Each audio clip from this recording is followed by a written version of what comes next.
से कोमा में पड़े हरीश राणा को सम्मान की मौत की अनुमति, सुप्रीम कोर्ट का ऐतिहासिक फैसला। सुप्रीम कोर्ट ने 13 साल से कोमा में पड़े हरीश राणा के मामले में एक अहम और संवेदनशील फैसला सुनाते हुए उन्हें सम्मान के साथ मरने का अधिकार देते हुए पैसिव यूथेनेसिया की अनुमति दे दी है।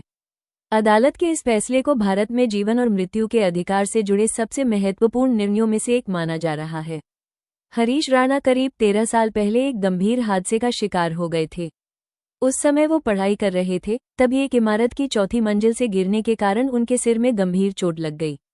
दुर्घटना के बाद उन्हें अस्पताल में भर्ती कराया गया, लेकिन दिमाग में आई गंभीर चोट के कारण वो कोमा में चले गए। तब से लेकर अब तक वो परसिस्टेंट वेजिटेटिव स्टेट यानी ऐसी अवस्था में है जहां मरीज जिंदा तो रहता है लेकिन उसे अपने आसपास की दुनिया का कोई एहसास नहीं होता। पिछले 13 वर्षों से हरीश राणा पूरी तरह बिस्तर पर हैं। वह न बोल सकते हैं, न चल सकते हैं और न ही किसी तरह की प्रतिक्रिया दे पाते हैं। उनका जीवन पूरी तरह मेडिकल सपोर्ट और ट्यूब के जरिए दिए जाने वाले पोषण पर निर्भर है। डॉक्टरों का कहना था कि इतने लंबे समय के बाद उनके ठीक होने की संभावना लगभग खत्म हो चुकी है। लंबे समय से बेटे की ऐसी हालत देखकर हरीश राणा के माता-पिता मानसिक और भावनात्मक रूप से बेहद परेशान थे।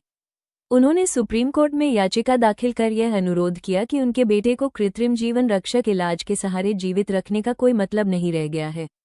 इसलिए उन्हें पैसिव यूथेनेशिया की अनुमति दी जाए ताकि हरीश को और कष्ट न झेलना पड़े और उन्हें सम्मान के साथ विदा होने का अधिकार मिल सके।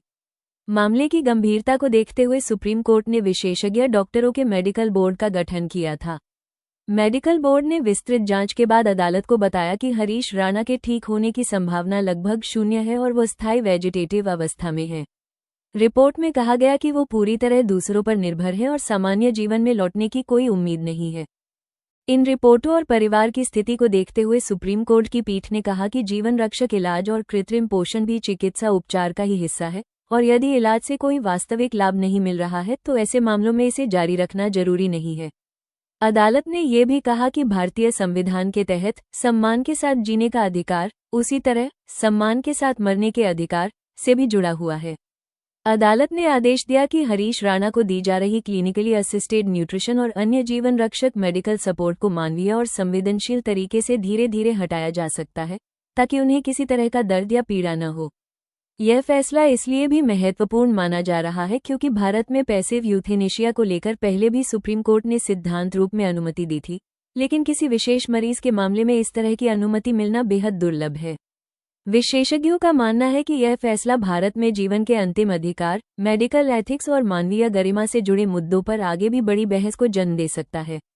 करीब 13 साल तक कोमा में पड़े एक युवक के मामले में आया यह फैसला न केवल एक परिवार के लंबे संघर्ष का अंत है, बल्कि यह भी दर्शाता है कि कानून और न्याय व्यवस्था मानव जीवन की गरिमा और पीड़ा दोनों को समझते हुए संवेदनशील निर्णय लेने की क्षमता रखते हैं।